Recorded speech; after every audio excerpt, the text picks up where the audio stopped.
Hey, we are the Lab Doctors. I'm Amanda. I'm Dorothy. And I'm Zhao Yong. We are biomedical researchers who realized we still have a lot to learn about science. So why not join us on this quest? Hey everyone, welcome back to the Lab Doctors podcast. So this week we'll be talking about Exercise dependence.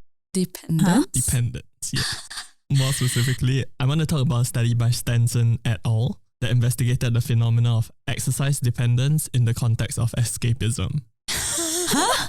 Wait, I don't understand it at all.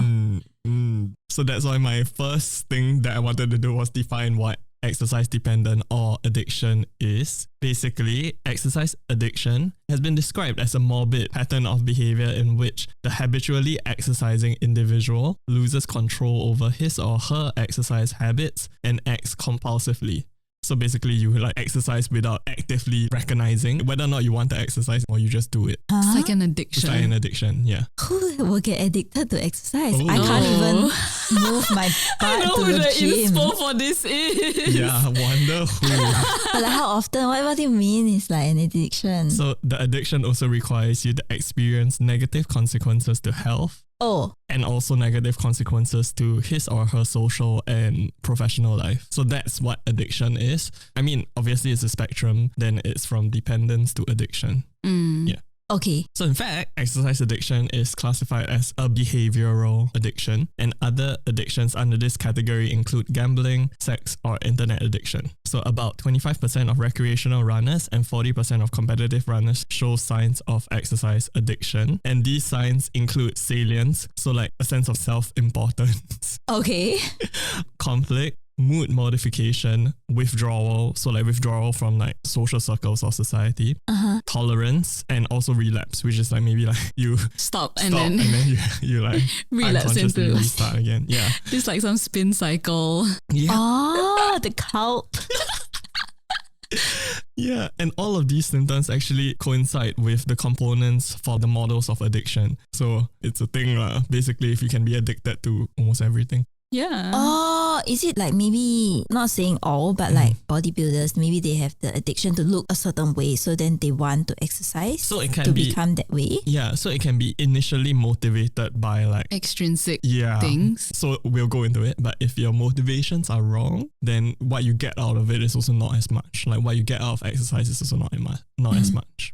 Exercise dependence is also a growing concern in Singapore, especially with the fitness industry having a boom in recent years. Yeah. Yeah. Talk about the bouldering gyms. Oh my god. I go Told bouldering me too. it's like, Yeah, Chao Yong loves bouldering. oh, I serious? mean, I don't do it. I'm Often, not addicted but to every it. time he goes, Yeah, but it's really fun though. it's like a hit. Yeah. Can't relate. But bouldering is so painful. I went a few times and my Do you get hand. the chalk? No, I'm not that committed. No, you should just get, then it's actually a lot better. It's always stuck in my nails. I don't like.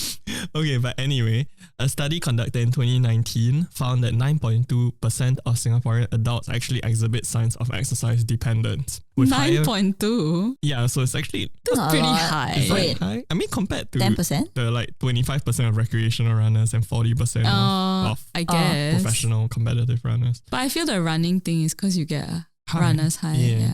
Yeah. So these rates are also higher amongst younger individuals and also those with histories of eating disorders. Oh shit. Uh, Yeah. The study also found that exercise dependence was associated with higher levels of anxiety and depression.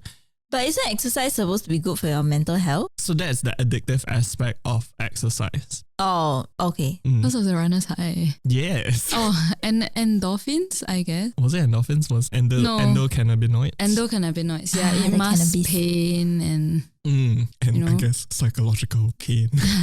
I'm like laughing because it's my coping mechanism again. Okay.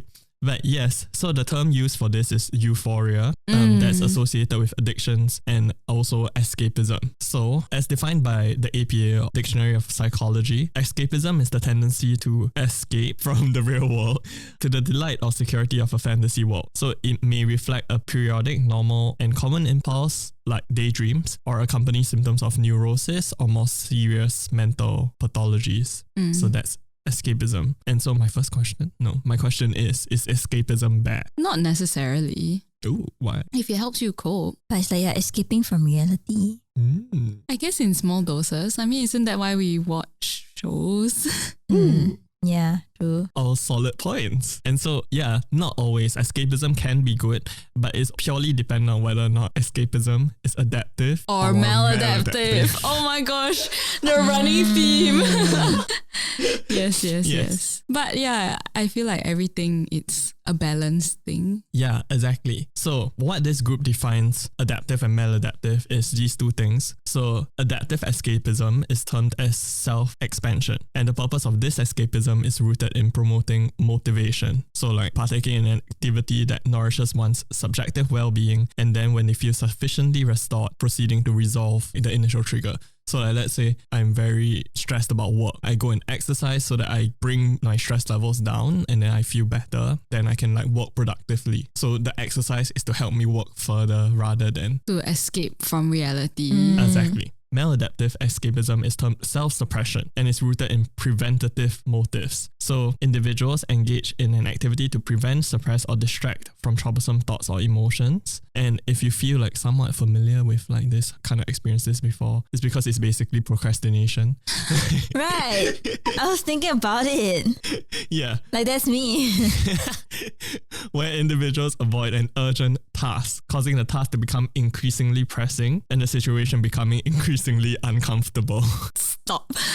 Stop it. Furthermore, it has been shown that the suppression of uncomfortable emotions also dampens pleasurable ones. So that means like your lows are maybe not as low because you don't feel it, but your highs are also not as high. Yeah, Like when you're because you happy. can't feel it. Yeah. And it's also negatively correlated to subjective well-being. So why it's subjective is because, I mean, all of us have our own measures on what is good well-being or not, and what they measure is subjective. So this brings us to the study. The aim of the study was to test this two-dimensional model of escapism, self-suppression versus self-expansion or exploration, in relation to recreational running, and also to investigate the relations of the two escapism dimensions to exercise and subjective well-being, and determine whether or not there are like differences between gender, age, and the amount of running. So basically, it's just like whether or not there are differences that accompany other demographical factors like gender, age, and amount of running. So the team recruited 227 recreational runners, half of which are biologically male, half of which are biologically female, with widely varying running. Yeah, I was gonna practices. ask like how tight is their Yeah. group? Yeah. They didn't really go into it. They just say like, oh, it's varying. Us, I guess. Yeah, I don't Like know. we're not competitive runners. But like I don't even run often. then Like, you let's will say- not be recruited Oh. into this study. So there's a minimum threshold of how Yeah. much you. You need to run, I Okay. think. So they were asked to fill out questionnaires which investigated 3 different aspects of escapism and exercise dependence. So they measured using an escapism scale, which measured preferences for self-expansion or self-suppression, an exercise dependence scale, which was used to measure addiction to running. So sample questions of this include, I'm unable to reduce how long I exercise. Oh my god, what? Yeah, That would be like exactly. 0 for me. I'll be like, I can stop exercising whenever. Actually, no, like, it won't Before be we 0. even start. Before we even Oh yeah. But sometimes when you exercise already, yeah, like no, let Yeah. me pull. push through. Yeah. You know, you need to hit the half an hour, like some people say. Yeah. Before you use like fat burning. Ah, fat yeah. burning. And also I would rather exercise than spend time with family or friends. Huh? Yeah. Wait, but for recreational, that's extreme. Yeah, Is which is it? why it's like addiction, because it's like withdrawal from your social groups. Yeah. Yeah. I feel like it's a bit extreme though. I mean, like, I feel for me it's easier to envision someone withdrawing from society if they were like addicted to gaming or like gambling, right? But you Right. never really think about it from the context of like exercise. Yeah.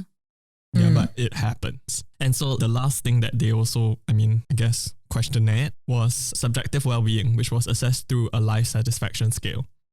So any guesses for the results? What's the first one again? Sorry. To The- test the correlation between the two escapisms in relation to recreational running. So whether or not there's an effect Oh, on recreational running. or either one. Yeah, and also to investigate the relationship between these two escapisms, recreational running, and whether or not like demographical factors change the association. Okay, let's do one at a time. Mm. Okay, so relationship between recreational running and the two forms of escapism. Yeah. One is the suppression, One is Self-suppression. self-suppression and self-expansion. self-expansion. Yes. I I feel like if you suppress yourself already, like because you're procrastinating, then I won't even exercise. No, but they're using exercise to procrastinate. No, but I wouldn't use exercise to procrastinate. I would use sleeping or watching a TV because I'm That's already you, I guess. because I'm not a recreational runner. yeah. Okay, then it will be significant.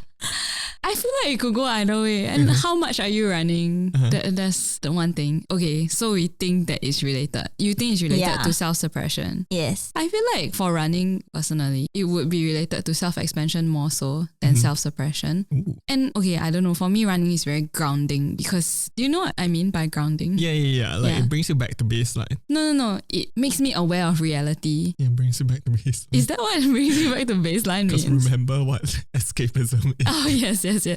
Yeah. So it reminds me or it makes me aware of reality. So I would see it as more correlated to self-expansion. That's my justification. Yes. Based on personal experience. Yeah. So both were correlated, but self-suppression was more strongly related to exercise dependence and also lowered well-being than self-expansion. So both actually contribute to exercise dependence. Like I would be dependent regardless of whether or not I use it to like motivate myself to do work or use it to procrastinate. Yeah, and that would be expected that you have lower well-being Yes. if you use it to suppress. Exactly. Because then it's just avoiding the task. Exactly.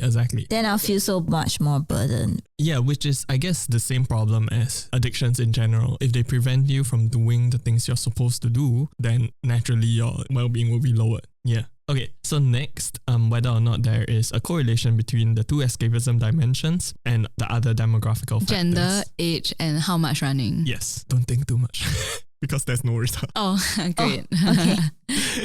Yeah, so for the question of whether or not the two escapism dimensions, whether or not there are differences with all these demographical factors, apparently there isn't. For all? Yeah, for all Okay, of fair it. enough. So it doesn't matter like your gender, your age, the amount that you run. It's just that like anyone can use either for anything. Yeah. I guess it's 227 participants. Is that enough to get a statistical significance? But it doesn't surprise me that there's no correlations. Like for the demographic. Yeah. Yeah, because it can sway either way, I feel. I feel like, I mean, unless you're suggesting there's a biological reason why someone would be more likely to escape in a certain form, I feel like. Which I can't think of. Any other thought? I can't even tell which one I am. Is that bad? Is it my brain trying to like convince me that it's not self-suppression? No, but are you a recreational runner? I would say so. Oh, you can think about it. I don't need to think about it. Am I a recreational drama watcher? I mean, that's like a self-suppressive or an expensive. Yeah, I guess you can yes. like apply it to that as well, right? Yeah. You can apply it to everything, whether or not you are using it as a boost or you're using it as a... I definitely think running, definitely self-expansion. I feel like it's expansion for you. Everything else,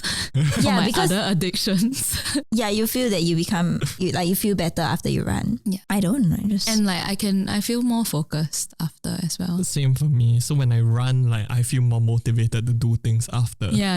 I'll be so same. tired. That's it. Escapism can restore perspective, but it can also act as a distraction from problems that need to be tackled. Similarly, while regular exercise is important, excessive exercise can also lead to physical injury, psychological distress, and also social isolation. So it's important to recognize the signs of exercise dependence and seek help. I had a question about social isolation. So you said like people use exercise to isolate themselves from their friends and family. No, as in, I think it's an inadvertent social isolation because you feel like you need to exercise because you want to escape. What if your community is the exercise community? Is that still considered social isolation then? Because you are just like transplanting yourself from one social group to another. I feel like how many of the signs do you exhibit, right? Like you can don't exhibit the social isolation sign because you are exercising in a group or something. But then is that amount of exercise destructive in the sense that I'm no longer completing the work that I need to do?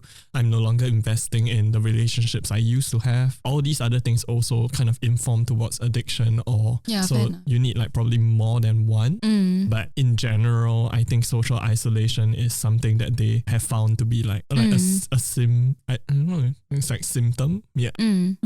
Okay. Yes. So while regular exercise is also beneficial for physical and mental health, excessive exercise can also lead to negative consequences such as injury, burnout, and social isolation. Finding healthy ways to cope with stress can reduce reliance on exercise as well as a means of escape, which is insane to me. Surprisingly, yeah, because like a healthy way to cope with stress is exercise, right? Exactly. Again, everything in moderation, which is, I feel like, the mantra of this entire podcast series. And a balance between exercise and other aspects of life is also key to maintaining a healthy lifestyle. Is this like you trying to convince me that like, oh, gaming is important too? No, this is me trying to convince me that exercise is important. Yeah, I think exercise will be a bit better than gaming. But it's a palatable way for me to accept the fact that exercise is important because But not too. it's like, oh, but not too much. Yeah. So if Yeah. I exercise a bit, it's great. Oh my gosh, the things you tell yourself to delude yourself. It's backed by science, Amanda. It's backed by science. And as usual, subscribe to our YouTube channel and follow us on Spotify. A like and a comment would really help us out. You can also follow us on our social media, Instagram, Twitter, or Facebook, and feel free to DM us any questions. Alternatively, you can email us at thelabdoctors@gmail.com. We'll post the links in the episode description so you can check that out if you're interested. Thank you. Bye.